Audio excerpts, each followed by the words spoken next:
Etong kwentong ito, hindi ito naganap sa mundo natin. Pero teka, para hindi kayo maguluhan, umpisahan natin sa una. Ang araw na to ang babago ng lahat. Ako nga pala, si Boy. Marso 1, 2025. Kaya po, sa gitna ng magugulong lansangan, dito mo ako makikita. Nakaitim na polo, may pulseras na gawa sa buto, na galing lang naman sa Divisoria. At may dalang kahon ng anting-anting na galing, well, sa Divisoria din. Hindi ako faith healer o albularyo o lalong hindi ako antingero. Nagbebenta lang ako ng anting-anting at nag-aakting-aktingan. Hindi rin ako exorcist, syempre. Ako ang modernong scammer ng kalye ng Manila. Isang antingero kuno na may diploma sa panggugulang. Ang modus ko, simple. May lalapit at magsasabing sinapian na raw ang anak niya or biglang sumakit ang tiyan or anything na supernatural. Yan, client agad yan. Ako ang nilalapitan. Sikat ako, hindi nyo lang alam. Ang gagawin ko, mag-i-incantation ng Latin o hindi ko alam kung Latin nga ba yung mga sinasabi ko. Basta yung mga words is combination ng mga napapanood ko sa movies. Kung familiar kayo dun sa LOTR, yung merong Gollum, yung mga words dun, saka dun sa bata na may sugat sa noo na naka-eyeglass, may kalaban siyang walang ilong. O yun, alam nyo na yung moving yun. Pinagko-combine ko yung mga incantation dun. Yun ang sinasabi ko. Tapos, buga ng usok, konti, tapon ng asin, konting drama. Alis, demonyo! Ganun lang, sigaw ko. Basic. Tapos bigay ng mga anting-anting na pangontra or langis na may saling sa loob. Tapos konting masahe, bayad agad. Minimum 1,000. Pero teka, hindi ako masamang tao. Hindi naman ako nang-hold up. Hindi ako nagbebenta ng droga. Ang ginagawa ko lang, dumidiskarte lang para mabuhay. Kung naniniwala ka sa fake charm na pangpaalis ng kamalasan o pangpaswerte o pangpagaling, pangpalakas, pangpatanggal ng problema mo, problema mo na yun. Sa mundo natin, supply and demand, at ito ang supply ko. Diba? At in demand to. Kanya-kanyang racket lang yan Pare-pareho lang tayong naghahanap buhay. Hanggang isang araw, may dumating isang matandang babae. Kasing tanda ni Lola Basha, yung napapanood sa TV nung 90s. Basta matanda na, itim siya, kulubot ang balat. Pero ang mata niya parang laging puyat. Ako si Lola Celestina, sabi niya. Gusto ko ng cleansing. May sumusunod sa akin. Hindi siya tao. Umiti ako. Ay, madali lang yan. Nay, may pangtaboy ako ng maligno. Naka-promo din ako ngayon. Pili ka lang, anong gusto mo? Etong mga anting-anting ko, para to sa mga katulad mong binibiktima ng mga ganyan. Sabi ko. Pero imbes na matuwa, tinuro niya yung isang anting-anting na tinatago ko sa ilalim ng mesa. Yung anting-anting na hindi ko pa nabebenta. Yung hindi ko maalala kung paano napunta sa akin. Yan ang hinahanap ko. Yan ang mutya ng Haring Aswang. Sabi niya. Napakunot ang noo ko. Ha? Sounds poetic pang teleserye. Ibibigay ko na sana sa kanya. Tapos 50 lang sana ang sisingilin ko. Pero nung hawakan ko yung anting-anting, may nangyari. Tumigil ang tunog ng mga jeep. Nawalan ng signal ang phone ko. Tapos, bumigat ang hangin. Tapos, biglang lumiwanag ang paligid. Nabulag ako sa sobrang puti ng liwanag. Tapos ang huling narinig ko, yung boses ni Lola Celestina. Utangin ko muna ang buhay mo, ha? Sa kabilang mundo mo na lang ako sisingilin. Pagdilat ko, madilim, mabaho, mainit.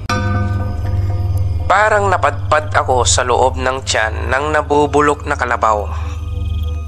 Nanlalagkit ang paligid.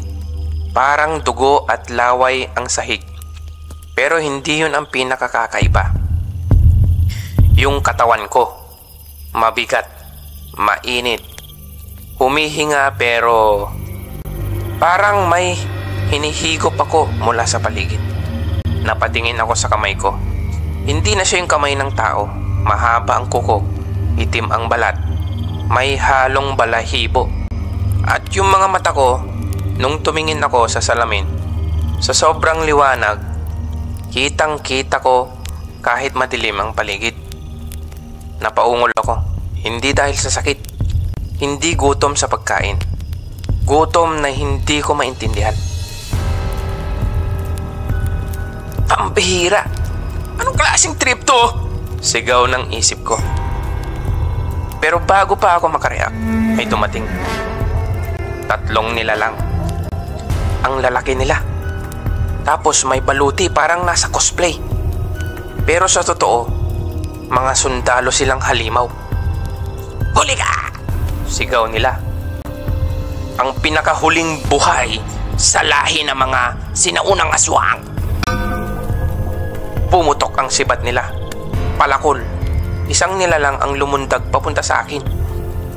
At ewan ko ba kung bakit pero alam ko kung paano lumaban.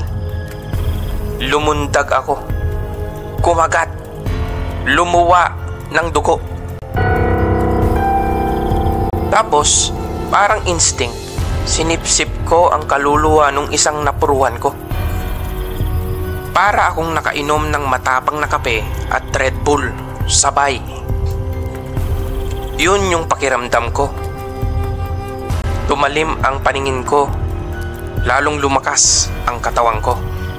At sa gitna ng gulo, may narinig akong boses sa loob ng utak ko. Ability unlock. Soul devour. Ability unlock. Illusion weaving. Ability unlock. Artifact detection. What the hell? Parang RPG? May skill tree pa? What? Ano to? Natapos ang laban. Yung 3 halimaw nakahandusay. Nanginginig pa ako pero yung instinct ko, yung gutom ko, ang nanaig. Kaya nilamutak ko silang lahat. Hindi ko pa rin alam kung panaginip to. Sinampal ko ang sarili ko. Testing kung panaginip. Holy shit! Hindi to panaginip. Totoong nangyayari to. Masakit yung sampal ko. Pero habang nakatayo ako sa gitna ng mga patay na nilalang, may narinig akong malambot na boses. Di ako makapaniwalang buhay ka pa. Sabi niya. Lumabas mula sa anino ang isang babae. Nakaputi. Tapos mahaba ang buhok. May mga eye bags. Matatalim ang kuko. Yung aura niya parang diwata na may PTSD. Lumapit siya. Isa kang aswang. Pero hindi ka ordinaryo. Sabi niya parang manghang-mangha. Napatawa ako kahit nanginginig pa.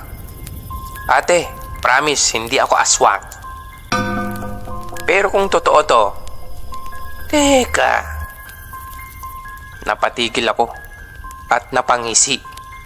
Imbes na magreklamo ako, gumana yung pagkagago ko. Inisip ko lahat ng posibilidad na pwede kong gawin ngayon. Ano ka nga ba talaga? parang natatakot na tanong nung white lady. Natakot siguro sa expression ng mukha ko habang nakangisi akong nag-i-imagine ng mga possibilities. Lumapit pa siya. Hawak ang isang baston na gawa sa gininto ang buto. Natatakot pa rin. Pero sabi niya, katawan ng aswang, pero ang kilos at ang pananalita diretso, parang tao. Ngumiti ako. Ganyan talaga ang buhay. Hindi lahat kaya mong intindihin, sabi ko. Bago pa siya makasagot, biglang lumiwanag ang langit. O kung langit man yon, pero kulay pula eh. May nag-aapoy na ulap at parang may hinog na buwan na kulay dugo. Gising na mga Diyos, bulong ng babae. Teka, ate, Diyos? As in parang si bro? Sabay turo ko sa taas.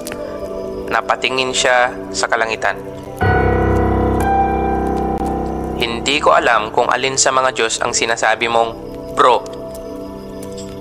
Pero ang tinutukoy ko ay yung mga kapwa Diyos na nag-aaway dahil sa selos, kalasingan, o utang, o pustahan. Hindi pa natapos ang usapan namin at sa di kalayuan o mas accurate, narinig ko parang nasa batok ko lang, ganung kalapit yung mga boses. Pero nag-e-echo parang nasa banyo pa. Hindi ako nagbibiro. Parang may naririnig akong nagsisigawang mga boses.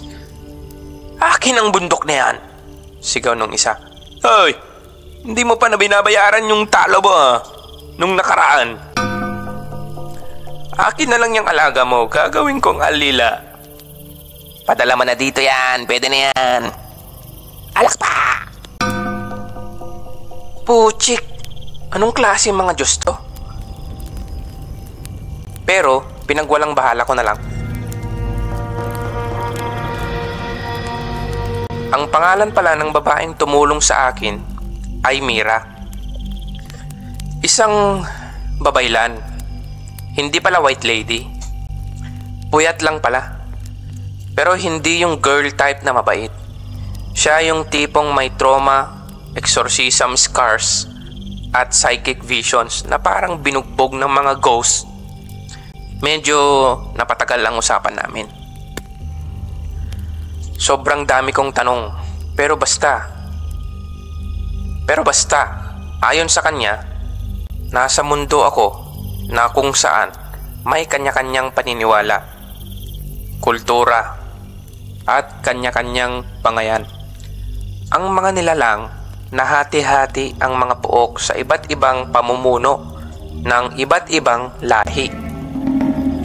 May mga halimaw tulad ng tikbalang, duwende, sigpin, kapre, at iba pa.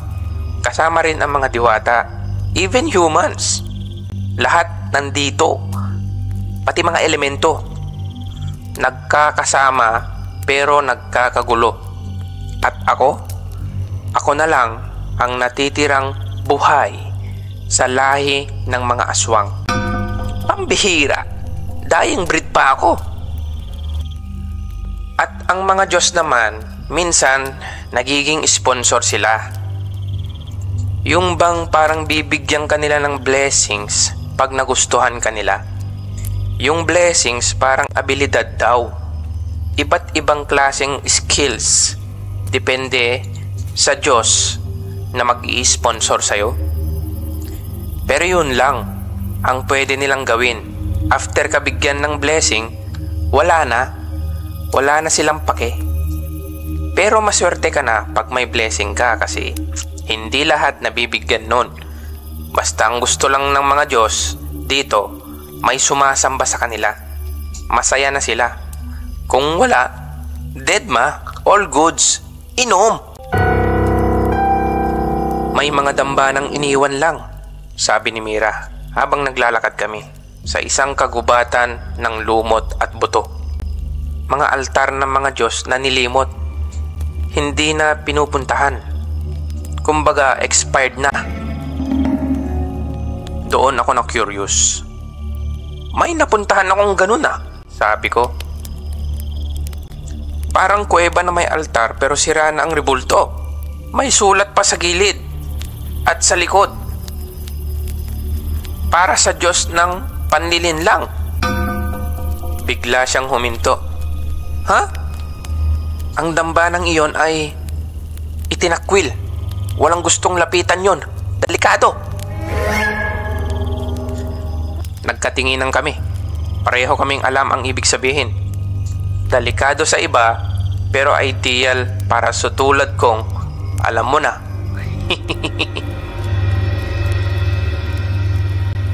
So, ang ginawa namin, pumunta kami doon. Si Mira nasa labas. Ayaw pumasok sa loob. Tapos ako naman, tumira muna ako sa dambanang yon. Pinagtagpi-tagpi ko ang sira-sirang rebulto gamit ang dagta at buhok ng nuno sa punso. Pininturahan ko gamit ang dugo ng daga at luwad. Bakit? Kasi doon ko unang naramdaman yung kakaibang vibe. Yung pakiramdam na may isang presensya na nakatingin sa akin. Pero hindi galit. Curious lang. Para bang sinasabi ng dambana, "Oh, mukhang makulit ka Wala akong training sa paniniwala pero expert ako sa improvisation. Kaya gumawa ako ng sariling dasal. O dakilang Diyos, kung sino ka man, pasensya na, hindi ko pa alam ang pangalan mo. Pero kung naririnig mo ako ngayon, tulungan mo akong mabuhay dito. At promise, paparamihin ko ang tagapaniwala mo. Papatayo pa ako ng kapilya para sa'yo. Bulong ko na nagdadasal. Tumingin ako sa paligid. Pambihira. Walang nangyari. Nadali ako dun Parang munta nga lang. Kaya itinulog ko na lang. Pero sa gabing yon, nanaginip ako. Isang anino ang lumitaw sa panaginip ko. Parang shadow monster sa horror movie. Pero cool siya. Sexy. Tinignan niya lang ako. Tapos ngumiti. At kinabukasan, nag-iba ang paligid. Lumago ang damo. Naging maaliwalas ang hangin. At sa tabi ng altar, may nakapatong na enchanted spear. At may bigla akong narinig na notification. Parang Shopee ba? Or parang message tone. Ting! Parang ganun. Ability acquired. Relic forgery. Ability acquired. Infinite storage. Yun ang unang mirakulo ng dambanang walang tagasunod. Ito ang blessing niya sa akin. Meron akong karagdagang mga abilidad. Tapos may nag-pop up na status sa harap ko. Pambihira. Parang hologram. High-tech. O mahika. Ewan. Basta. Nakalista doon ang mga abilities ko. Diyos ng panlilinlang. Blessings. Ability Relic Forgery. Ability Infinite Storage. Diyos ng mga aswang. Soul Absorption. Illusion Weaving. Enhance Speed. Enhance Strength. Etc. What the fuck, may etc. pa? Napaisip ako. Sino tong Diyos ng mga aswang? Hindi ko kilala to Hindi ko maalala na nagdasal ako dito. Pero anyway, pinagwalang bahala ko na lang din. Basta ngayon, alam kong may sponsor ako. Ibig sabihin, swerte pa rin ako kahit papano. Perfect. Tapos may kakampi na ako. Si Mira. Medyo weird siya, pero loyal naman. Saka wala akong choice. At dahil sa bagong skill ko, at sa mga information na nakuha ko kay Mira, nakaisip ako ng plano.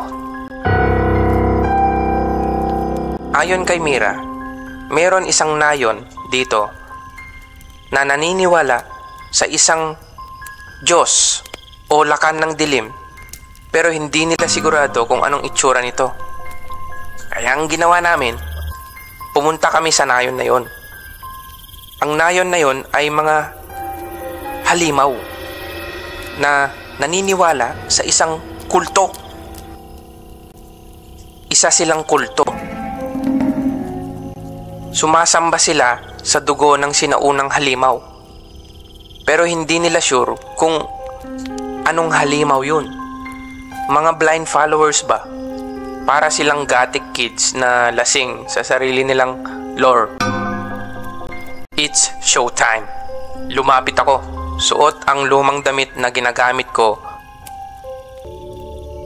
pag nangangaral ako tungkol sa mga maligno noon sa Quiapo. Parang high priest na pormahan. Nakuha ko sa storage ko. Abilidad ko nga pala yun. Blessing sa akin ng sponsor ko. Parang anytime access bank ba. Andun lahat ng mga kagamitan ko sa mundong pinanggalingan ko. Tulad ng mga fake anting-anting at mga damit ginagamit pang acting. Ngayon, ang ginawa ko, dala-dala ang fake na relic, isang singsing na may mata ng isda, at kinulayan ko lang ng nail polish. Tapos hawak ang enhanced spear ko. Tapos yung mutya ng haring aswang, yung anting-anting na nag-trigger para dalhin ako sa mundong ito. Ako ang propeta ng sinaunang halimaw, sigaw ko. Habang si Mira nagtatago sa likod dahil sa kahihiyan. Ako ang tagapangalaga ng mutya ng haring aswang, dagdag kong sigaw. Ang may kakayahang buksan ang langit ng pagbabago, sabi ko. Yung boses ko, hindi ko mapigilan kasi nag-vape ako bago lumapit. Pinipigilan ko lumabas yung usok. Tapos ang ginawa ko, gumawa ako ng konting ilusyon. Pigil hininga, sabay pausok, pakulog, paglow-glow sa mata. Tapos may lumapit sa akin, leader nila. Isang nilalang na mapayat pero mukhang malakas. Nakabaluti at may mahabang bow staff. Parang warrior. Bigla siyang napaluhod. Mabuhay ang propeta! Sigaw nila. At ayun na nga. Binuhat ako. Inalayan ng laman loob. Tinawag akong itim na liwanag. Binigyan ako ng masarap na unan at 3 alalay. Mga nagseseksihang babae. Kaso, puro sigbin. Easy life, di ba? Pero may catch. Kailangan kong ipagtanggol ang kulto laban sa isang nalalapit na raid mula sa mga bantay ng liwanag. Isang grupong galit sa mga kulto. Mga tao sila. Boss, may 100 mandirigma papunta rito, bulong ni Mira. Habang nagbibilang ako ng mga alay na currency sa mundong ito, sa loob ng templo.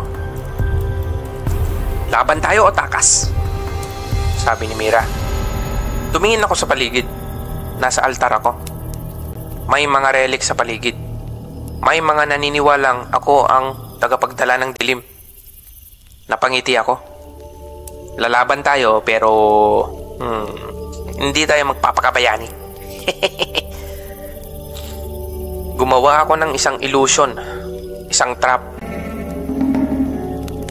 Nilagyan ko ng mga fake na double ng sarili ko sa entrance, parang clone ba. Tapos lahat ng importanteng tauhan ng kulto pina-evacuate ko secretly habang nagpapanggap akong gumagawa ng ritual ng kadiliman. Pagdating ng mga bantay, napasabog lang nila yung ilusyon. Maraming fake copies ang tumakbo. Nalito sila. Akala nila nagmimilagro ko, pero ang totoo, nasa kabilang bundok na kami. Nagpipiknik na kami ni Mira at ng 3 sigbin cosplayers at iba pang mga kulto members. Pagkatapos nun, kumalat ang chismis. May propetang hindi tinatablan ng sibat. may tagapagligtas na nakakausap ang patay. Isang gwapong aswang. Pero pinagwalang bahala ko lang. Basta ako, hindi ako bayani o mandirigma. Isa lang akong negosyante na tubong Quiapo. At sa mundong ito, kung saan lasinggero ang mga Diyos, ang relihiyon ay parang promo lang at ang kamatayan ay negosyable. At kahit na yung sponsor kong Diyos, dalawa pa sila, napaka-passive, hindi nagpaparamdam, wisit. Pero okay lang basta ang tumatakbo sa isip ko ngayon habang nakangisi, magbibida ako dito. Pero bago pa ako makarelax, sa ilalim ng puno, may umalingaw-ngaw na sigaw sa hangin. Boss! Nadapa sa harap ko si Tikyo. Isang tikbalang courier na nirecruit ko sa kulto na niligtas ko para mag-deliver o sabihin na lang na tagadala ng impormasyon. Runner ba? Laging amoy sigarilyo at paksiw. Boss! May problema! Habol na hininga niyang sabi. Napataas ako ng kilay habang sinusubo ko ang inihaw na bakunawa sushi. Hinuli nila Mira at aking mga nagseseksihang sigbing ladies. Yep, legit delicacy to rito. Isa lang, sabi ko. Anong klaseng araw yan kung isa lang ang problema?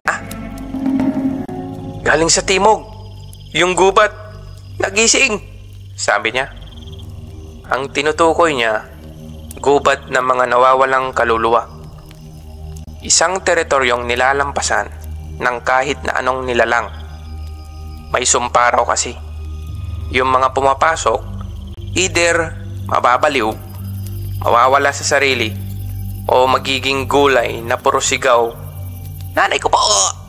habang nangingisay. Pero sa gitna ng gubat na yon, may balita na meron daw isang relic.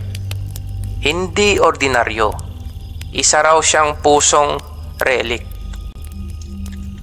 Isang relic na kayang kumuha ng swerte sa ibang nilalang.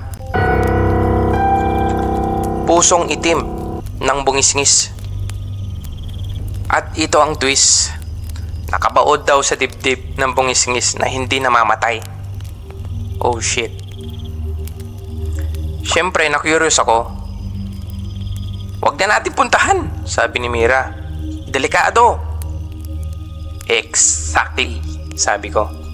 Kaya dapat tayo ang mauna bago ang iba. No risk, no profit. So naglakad kami patungong gubat. Ako, si Mira, 3 sexy sigbin ladies, si Tikyo, at si Simo, ang imo na amalanhig. Isang undead na dating aswang na na-recruit din namin sa kulto. Pagpasok pa lang namin sa gubat, ramdam ko na parang may nakaambang kasamaan sa bawat sulok. Ang mga puno, puro baluktot. May mga mukhang nakaukit na parang sumisigaw. Yung lupa parang may pulso, as in literal. Umiindayog na parang puso ng tiyanak. Ito na ang pinakamasamang ambience na na-feel ko, bulong ko. May nararamdaman akong kaluluwa, bulong ni Simo. Naliligaw sila, puro takot. At biglang may umalingaw-ngaw na sigaw. Bumukha ang lupa. Lumitaw ang dambuhalang nilalang. Ulo ng kambing, katawan ng butiki, buntot ng sawa, malapaniki, ang bungisngis. At ayun nga, nakabaon ang isang kumikislap na bato sa dibdib nito. Tumitibok. Napatras kami. Plan? Tanong ni Mira. Takbo! Sagot ko. Kasi wala pa akong insurance plan sa mundong ito. Pero bago pa kami makatakbo, sumigaw ang bungisngis. Ang lakas. Nabiyak ang isang puno. tinamaan ako ng maliit na debris. At sa gitna ng kaguluhan, nakita ko ulit yung relic, diretso sa mga mata ko. Naglabas ng memorya, mga eksenang hindi akin, mga larawang dumadaan sa utak ko. Isang aswang na parang ako pero hindi ako. Nakikipaglaban, sinusugatan, sinisigawan ng mga Diyos. Ikaw ang susi. What? Ako raw ang susi? Ano to? Propesiya? Anong klaseng destiny bullshit to? Pero teka, na-curious na naman ako. Propesiya? Ako? Aswang? Destiny? Oh, sige. Let's dig deeper, sabi ko. Baka may swerte dito. So ang ginawa ko, nagplano kami ng atake. Gumamit ako ng ilusyon, my favorite, para magpakita ng 10 fake versions ng sarili ko. Sinalubong ng fake version ko ang halimaw. Nahilo siya. Si Simo, binackstab yung bungisngis gamit ang aswang dagger. Pero wala pa ring bisa. Si Mira, tumapon ng psychic ward. Ako, sumugod gamit ang enchanted spear ko. At nung nataga ko ang relic sa dibdib ng bungisngis, boom! Biglang sumigaw. Luminaw ang paligid. Tumigil ang hangin. At huminto ang bungisngis. Tumitig sa akin. Naluluha. Maraming salamat, sabi niya. Tumaas lang ang kilay ko sa sinabi niya. Tapos bumagsak na siya. Namahinga. At nung nahugot ko ang relic, dumulas siya sa kamay ko, papasok sa dibdib ko. Ting! May notification na naman. Ability acquired. Relic absorption. Another ability. Pagkatapos nun, bumalik kami sa kampo na parang bida sa anime after ng arc. Pero syempre, hindi pwedeng masyadong masaya. May nakita akong kakaiba sa paligid. Tahimik ang kampo. Masama ang kutob ko. Wala si Tikyo. Si Mira at si Simo, kinikilabutan din. Tapos, Punyemas, isa sa sexy Sigbin ladies ko, tumama sa lupa. Patay! Lumabas mula sa ilalim ang isang nilalang na mukhang humanoid na unggoy. May maskara na gawa sa bungo. Amumungo. Isang malaunggoy na halimaw, matipuno at macho. Sa likod niya, tuguan si Tikyo. Ang kahuli-huli ang aswang, sabi ni Rango, ang pangalan ng Amomongo. Pampihira, na traitor kami. Ang trumaydor sa amin, si Gilo, isa sa mga dendeng scout na tinanggap namin. Akala namin comic relief lang siya kasi masigla, masayahin at saka merong konting joke sa bunganga. Yun pala, double agent. Nagtatrabaho sa ilalim ng isang warlord. Dinala ako sa kampo ng Amomongo. Pinatali. Nilagyan ng anti-aswang seal sa katawan. Pero ang hindi nila alam, na-acquire ko na ang relic ng bungisngis. At kahit hindi ko pa fully mastered yung ability,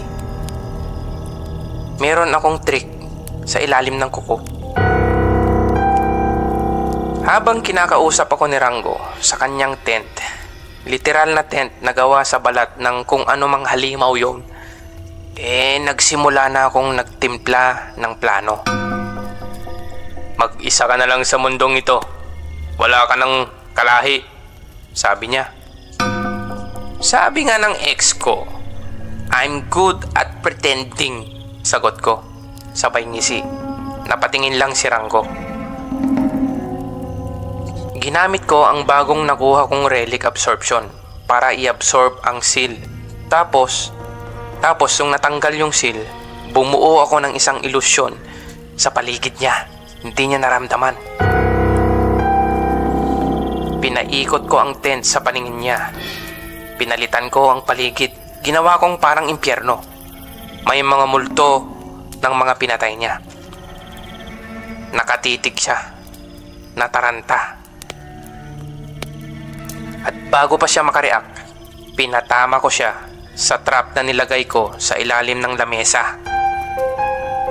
Isang cursed dagger na may kaluluwa ng bungisngis. Tumama sa leeg niya. Basic. Bagsak. Tapos, linamutak ko agad yung kaluluwa niya. Boom. Parang nagkape na naman ako at Red Bull. Sabay. Nakaramdam ako ng panibagong lakas. Para akong nag-level up ba. Yung katawan ko naging macho. Naging makisig. Tumangkad pa ako. Damn! Ability acquired. Regenerative height. Another ability. Regeneration. Solid. Boss defeated. Ting! Pagbalik namin sa kampo, hindi ko na pinagsabihan si Mira at ang iba pa. Si Gilo, nakatali sa kawayan. Nakabigti, pati paa. Anong gagawin natin dyan? Tanong ni Simo. Depende sa mood ko. Pero sa ngayon, mas importante yung press release. Kinabukasan, pinatawag ko lahat ng halimaw sa paligid. Lahat ng kampong sumusuporta sa warlord na si Rango. Lahat ng dating kakampi ng Amomongo. Ako ang bagong tagapamahala, sabi ko, habang nakatayo sa ibabaw ng bangkay ng dating boss. Siyempre dapat intimidating kaya chest out, press out ako. Tahimik sila. Ngumisi ako. Yung parang ngisi na normal pero yung mukha ko, hindi ko alam, talagang nakakatakot pala. Ako ang tagapangalaga ng mutya ng Haring Aswang. At may offer ako sa inyo lahat. Tinanggihan ko ang trono hindi dahil ayaw ko, kundi dahil mas gusto kong magtatag ng sarili kong sistema. Hindi lang teritoryo, bayan. Simula nung araw na yon, sinimulan ko buuin ang grupo ko. Pinangalanan ko silang Monster Squad ng Limokon. Kasama si Simo bilang tagalinis ng kaluluwa, gloomy pero effective. Si Mira bilang punong babaylan, tahimik pero brutal. Nirecruit ko rin yung 4 na duwende sa hukbo ng mga Amomongo. Mahilig sila sa assassination. Lahat mala ninja kung gumalaw. Tapos yung 2 sexy Sigbin, sekretary ko, syempre. 2 na lang sila kasi namatay yung isa. Buset. Lahat sila may attitude. Lahat may trauma. Pero lahat willing sumugal. At loyal. Doon ko sinimulan ang lupain ng Limokon. Isang komunidad na hindi lang para sa halimaw, kundi para sa mga nilalang na ayaw ng lumang pamamalakad o sistema. Very barbaric. Nagustuhan nila ang sistema ko. Gumawa kami ng simpleng patakaran. Bawal kainin ng kapwa. Walang religion war sa loob ng border. Lahat ng pangit may karapatang magmahal, etc. Sa unang buwan, maraming nagtatangkang sakupin kami. Pero sa bawat trade, may illusion trap. Sa bawat diplomat meeting, may hidden lie detector. Sa bawat gift, may anti-curse scanner. O diba? Very modern. At ako, nakatayo sa gitna, parang con artist na naging mayor sa sariling impyerno. Hoy, sabi ni Mira habang pinagmamasdan ang bagong barracks ng lupain ng Limokon. Ngayon, alam ko na, hindi ka lang basta aswang. Oh, sabi ko. Hindi ko na pinatapos ang sasabihin niya.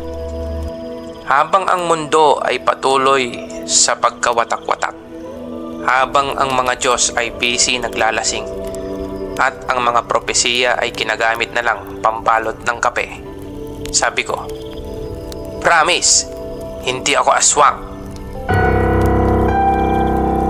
Sabay ngisi. Bago pa man ako makaupo ng maayos sa bagong trono na gawa sa kalansay ng mga halimaw at enchanted wood na galing sa mga diwata, nagpalakpakan na agad ang buong limukon. Para bang nanalo ako ng Mr. Kadiliman 2025. Pero teka lang, hindi basta-basta ang trono na to. Infused ito ng ancestral rage, mystical decay at konting alikabok ng mga yumaong aswang. Kapag umuupo ako, ramdam ko agad ang power boost. Yung tipong kahit may tumalsik na sumpa sa'yo, tatabingin lang ang buhok mo pero di ka matutumba. Eto na ba yun? Tanong ko sa sarili ko habang nakatitig sa mga pagkain na mukhang masasarap pero sure ako mga halimaw din yun eh. O tao. Ewan, hindi ko na inalam. Hindi ka na scammer boy, bulong ni Mira habang umiinom ng alak. Hari ka na. Well, technically, self-declared. Pero wala namang pumalag, diba? Lahat sila gutom sa leadership. Nagpresenta lang ako. Gusto mo, ikaw na lang, sabi ko. At nagtawanan kami. Una kong hakbang bilang hari, expansion. Kailangan kong i-recruit lahat ng tribo ng mga halimaw. So, gumawa ako ng basic pitch. Sumali kayo sa hukbo ng limukon kung ayaw nyong isumpa kayo ng Diyos ng panlilinlang. O, diba? Okay lang naman siguro gamitin ko ang pangalan ng sponsor ko. Total, passive naman siya. Walang pake. After ng ilang araw, gumana. Nagdagsaan ang mga halimaw. Nag-offer ako ng fake deals. Free magic boost gamit ang mga anting-anting ko galing sa Divisoria. Scholarship para sa mga anak nila. Free training. At iba pa. Siyempre, may fine print. Lahat sila may utang sa akin kahit hindi nila alam. Walang libre kahit sa mundong ito. Diplomacy? More like utang trap pero effective.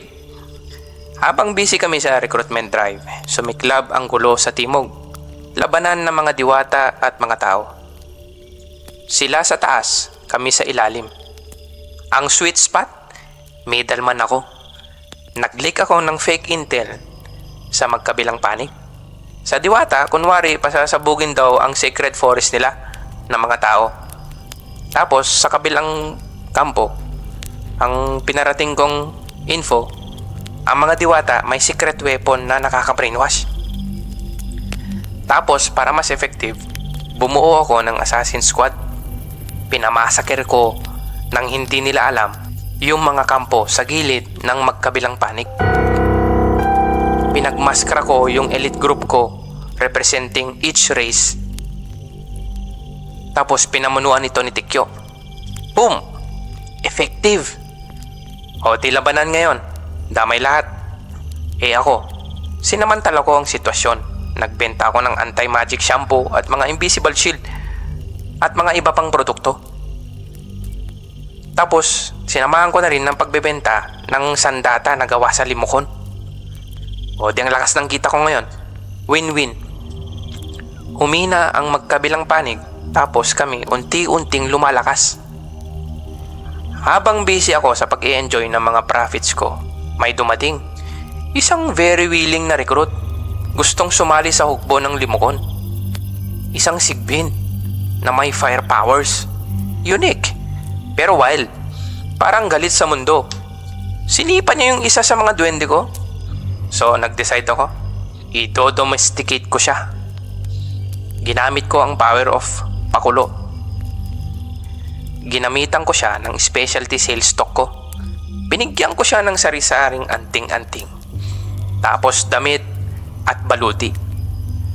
At idinirekta ko ang galit niya sa mundo sa mga kalaban naming faction. At pinarealize sa kanya na mas okay kung may boss siyang kasing galing ko. Ayun, naging effective. Pinagpirma ko siya ng kontrata.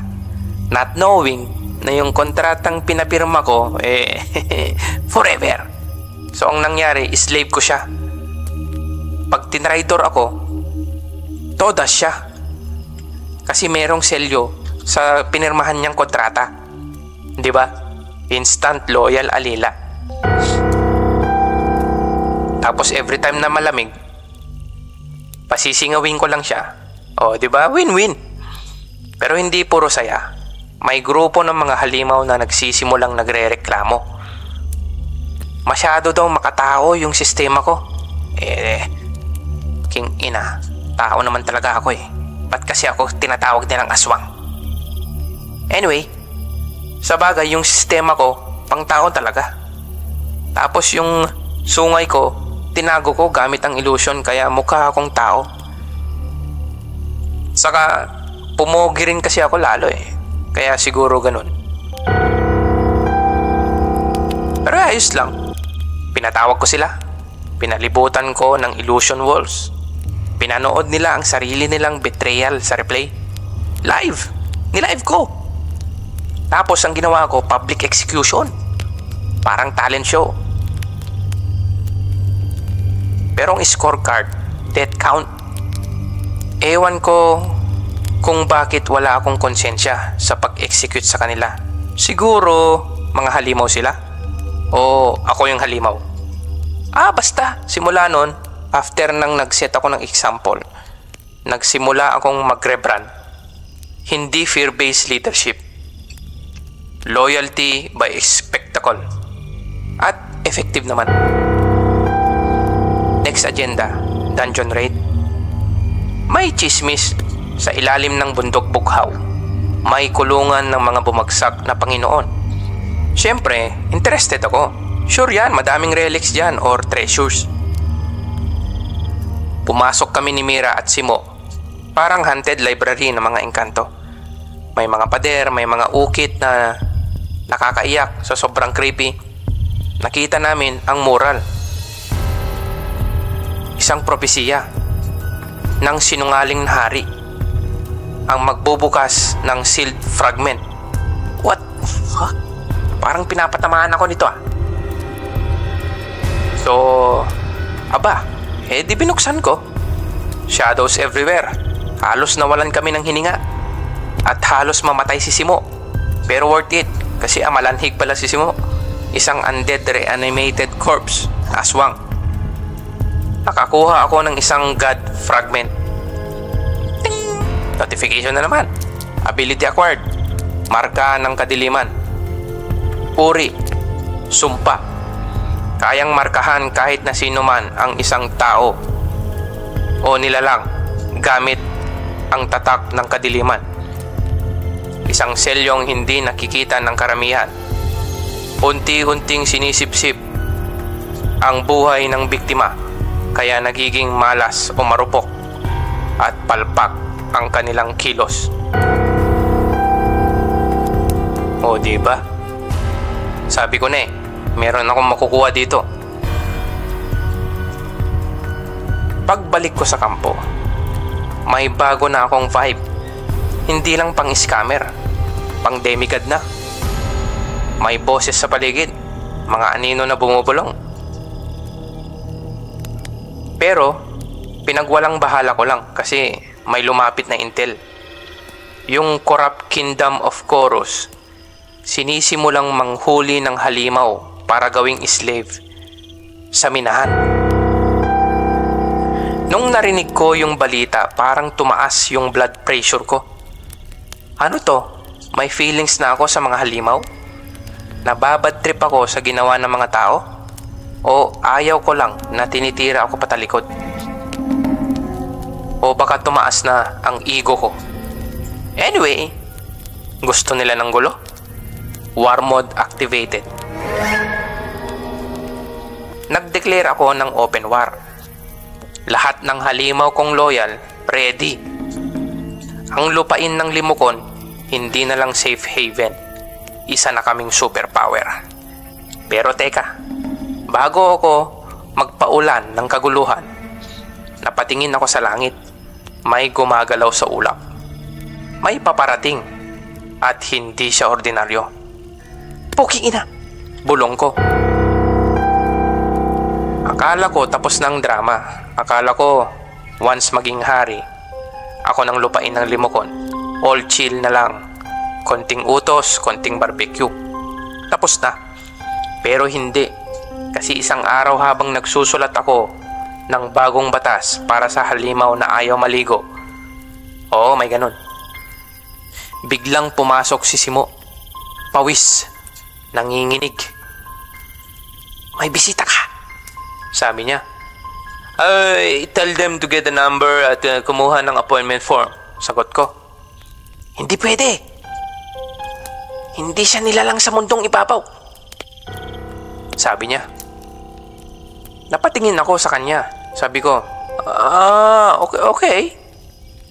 Pumasok sa tent ang isang matandang lalaki. Puti ang buhok. Mukha siyang karinderya owner. Parang boss, pero may aura na ibang level. Kumusta? Sabi niya. Habang may konting ningning ang mga mata niya. Excuse me? Tanong ko. O sige, diretso na tayo. Ako yung matandang bumili sa'yo ng anting-anting, sabi niya. Boom! Plot twist. Pero teka, babae na matanda yun ah. Ba't naging lalaki? What the fuck? Pero hindi na ako nakapagtanong agad. Nasyak ako. Napaupo ako. Ginoo, kung joke time ito, isave mo na lang para sa piyesta. Pero hindi siya ngumiti. Seryoso. At may aura pa rin. Sinugo ako para bantayan ka. Mula sa mundo mo at dito sa mundong ito. At sa tingin ko naguguluhan ka. Magpakatotoo ka bilang nilalang ng dilim. O babalik ka bilang anak ng liwanag. Naglalakad siya palapit pero ramdam ko yung bigat ng presensya niya. Parang may deadline ako na hindi ko alam kung saan nanggaling. Pero hindi ko siya sinagot. Kasi sakto nag-ingay ang mga kampana. Sinugod kami. Kumaripas ako palabas.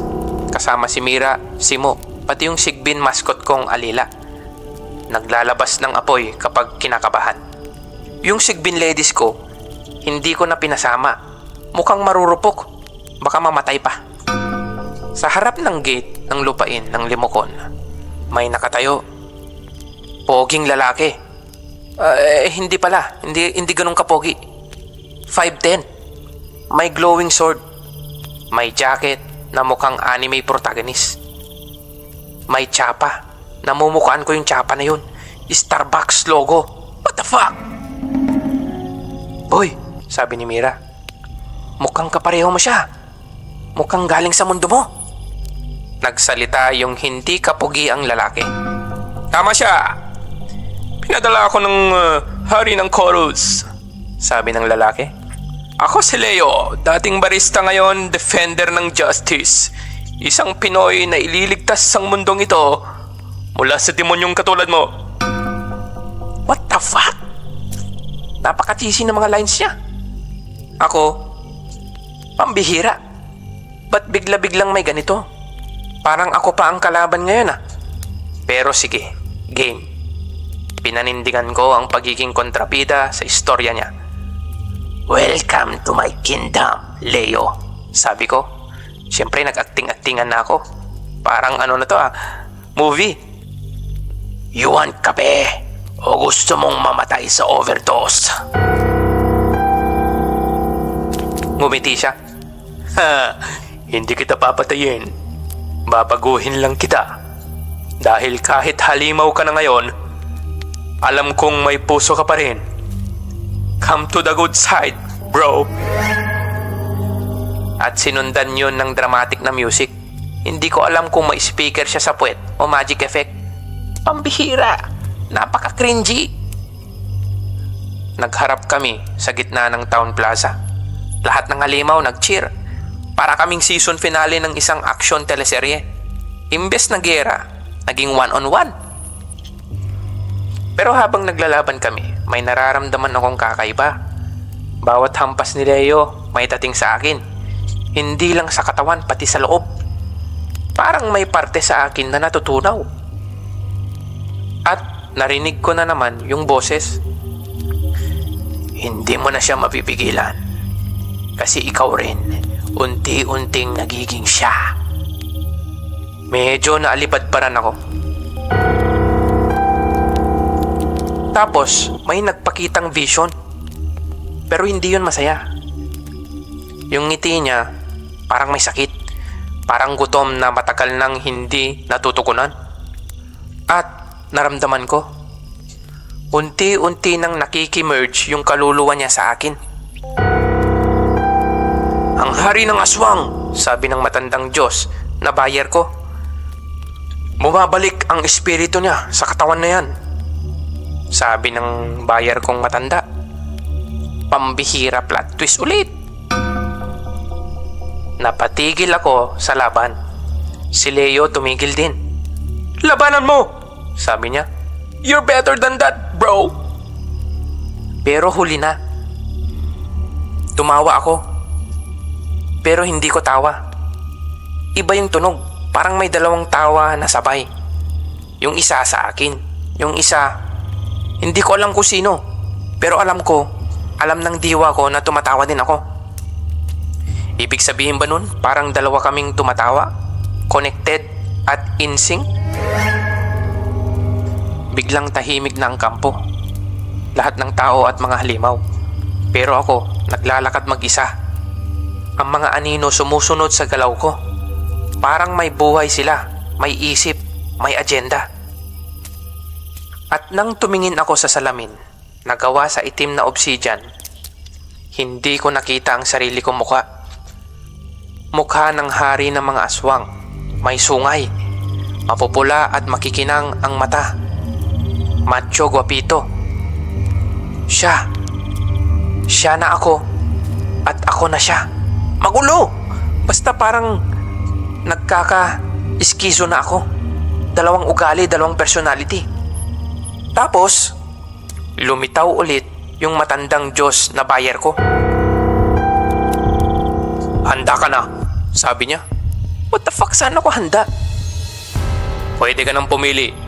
Iwan ang pagkatao mo o yakapin ang kadiliman. Maging Diyos ng kamatayan. Wala akong sagot. Pero nang tumingala ako sa langit, may nakita ko. Ang langit mismo ang bumukas. At bumaba ang Diyos ng mga tao. Isang lalaking tila gawa sa purong liwanag.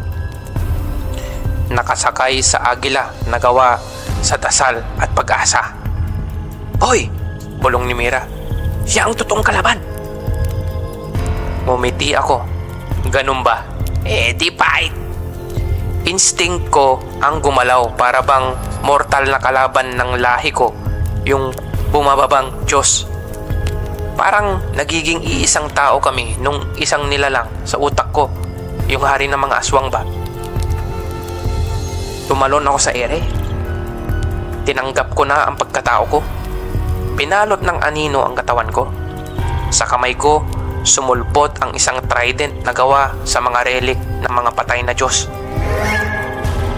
Dali-dali kong sinaksak ang Diyos ng liwanag. Gunggong siya eh. Nagpopos pa siya. Pataas-taas pa ng espada. Inuna pang magpasikat. Noong nadali ko siya, sumigaw ako. Diyos ka na ng ano ulit? Langit, lupa, lahat nanginig. Hindi ko pinatagal, nilamutak ko agad yung Diyos ng mga tao. Ang dating scammer ng Quiapo, ngayon, Diyos na ng mga halimaw. Na-acquire ko ang isang divinity status. Naging literal na Diyos na ako nung kinain ko yung bumabang puro forma na Diyos. At si Leo, nakatunga nga, nabitawan ng espada, natameme, wala nang mabitawang cheesy lines. Naglalaway, na-shock. Ikaw ba naman, patayin yung Diyos niya sa harapan niya, Siya, alagad lang. Tapos yung mga army ng mga tao, nagsipagtakbuhan nung nagsigawan yung mga alagad kong manghalimaw. Sa ilalim ng bundok bughaw, may lihim na lugar na hindi kayang pasukin ng liwanag. Doon ako nakaupo ngayon, sa bagong trono, gawa sa buto ng mga Diyos na napaslang at nilagyan ng tela mula sa mga alaala ng mga nilalang na nilimot ng kasaysayan. Tahimik ang paligid, pero rinig ko ang bulong ng mga anino. Hindi sila takot. Hindi lang sila alipin. Sumasamba na sila. Diyos ng kadiliman ang tawag nila sa akin. Pero hindi na ito tungkol sa kapangyarihan o pagkakaisa. Ang mundo ay laging magulo. Laging may laban. Ang tanong na lang, sa mundong magulo, sino ang tama, sino ang mali? Sino ang mabuti, sino ang masama? Who are you to judge? At dito na nagtatapos ang kwento ko. Cliffhanger pa? Abang-abang lang kayo, baka may kasunod to. Kung trip nyo, di ituloy natin. Mag-subscribe kung gusto nyo ng mga ganitong kwento. Nagpabahagi kami ng fictional na istorya 3 times a week. Sarili naming sulat to mga to. At kung gusto nyo naman ng mga legit na story, true crime, urban legend story podcast, nag-a-upload din kami niyan. Abang-abang. Promise, hindi ako aswang. Diyos na ako ngayon.